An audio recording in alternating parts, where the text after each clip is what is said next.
Será que existe uma terceira via? Sabe quando olhamos para a economia brasileira nos últimos 20 anos? Parece que ela simplesmente desafia os manuais.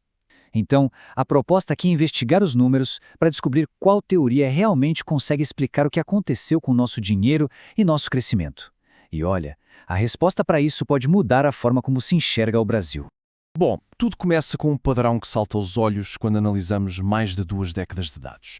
Existe uma força na nossa economia que cresce de uma forma implacável e que parece ditar as regras do jogo. É exatamente esse o fio da meada que vamos seguir juntos. E aqui está o nosso grande enigma. O sistema financeiro que, em tese, deveria ser o motor da economia produtiva, parece ter sido desconectado. É como se ele estivesse correndo em uma pista separada e muito, mas muito mais veloz. É essa corrida dupla que vamos investigar a fundo. Vamos então para a primeira parte da nossa investigação: montar o quebra-cabeça com os factos. Porque, antes de qualquer teoria, precisamos entender os números crus que definiram a economia brasileira neste período. E claro, para que a nossa análise seja totalmente transparente, é importante dizer: todos os dados vêm de fontes oficiais, o Banco Central e o IBGE, e cobrem um período bem robusto de 20 anos, indo de 2003 a 2023. A primeira peça do nosso quebra-cabeça é esta aqui: o crescimento da economia real, ou seja, de tudo o que o país efetivamente produziu em bens e serviços. A média anual foi de apenas 2,3%. É importante guardar bem este número.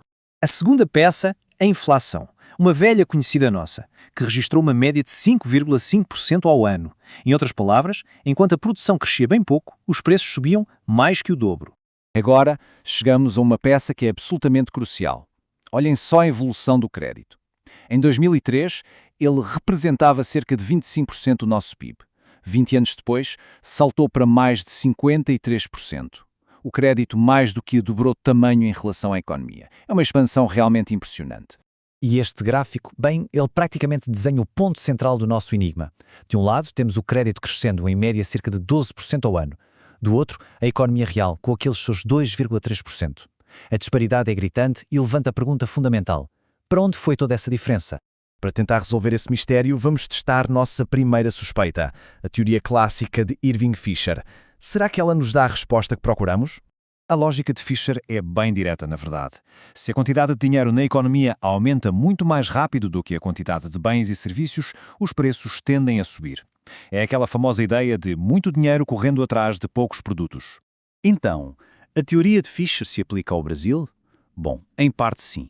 A expansão do crédito ajuda a explicar porque tivemos uma inflação tão persistente. Mas a conta não fecha. O crédito cresceu muito, mas muito mais do que os preços. Tem algo mais acontecendo aqui. Então, o ponto crucial aqui é: a teoria de Fisher nos dá uma peça importante, mas ela não monta o quebra-cabeça inteiro. A inflação é sim parte da história, mas definitivamente não é a história completa. Vamos então para a nossa segunda pista, a teoria de John Maynard Keynes. Se o dinheiro não foi só para a inflação, talvez ele tenha estimulado o crescimento como Keynes previa. Para Keynes, o crédito não é só um vilão inflacionário. Ele pode ser o combustível para o motor da economia, incentivando empresas a investir, a contratar e a produzir mais, gerando um ciclo virtuoso de crescimento. E na prática? A teoria de Keynes também acerta em parte. Sim, a economia cresceu, mas o crescimento foi muito tímido, perto da verdadeira enxurrada de crédito. É como tentar regar uma planta com um caminhão-pipa. A maior parte da água simplesmente se perde. Cada real de crédito gerou cada vez menos crescimento. A conclusão aqui também é clara. O estímulo foi perdendo eficiência ao longo do tempo. Keynes nos deu mais uma peça, mas o quebra-cabeça brasileiro continua incompleto. Ok, as teorias nos deram algumas pistas, mas não a solução completa. Então, por um momento, vamos deixar os teóricos de lado e olhar para a matemática pura, porque às vezes os números falam por si. Vamos seguir a lógica passo a passo. Primeiro, o sistema financeiro se expandindo a 12% ao ano. Segundo, a economia real crescendo a 2,3%. E terceiro, e mais importante, temos um excedente de quase 9 pontos percentuais todos os anos. Esse excesso de liquidez precisa ir para algum lugar. E aqui está a pergunta de R$1 trilhão. Se todo esse dinheiro não virou produção e também não virou apenas inflação, para onde ele realmente foi? A resposta é que esse dinheiro se espalhou por basicamente 4 caminhos.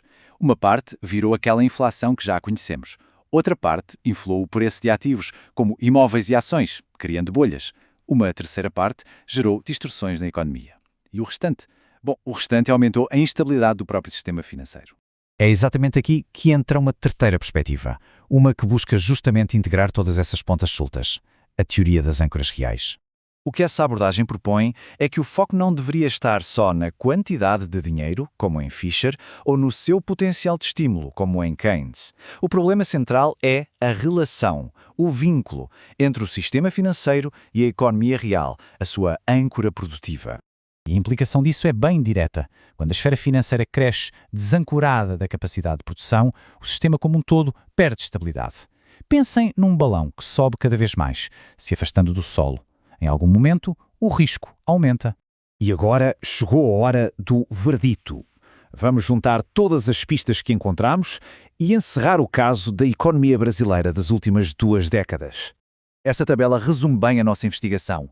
Fisher explica uma parte da inflação, mas a proporção não bate com o crédito.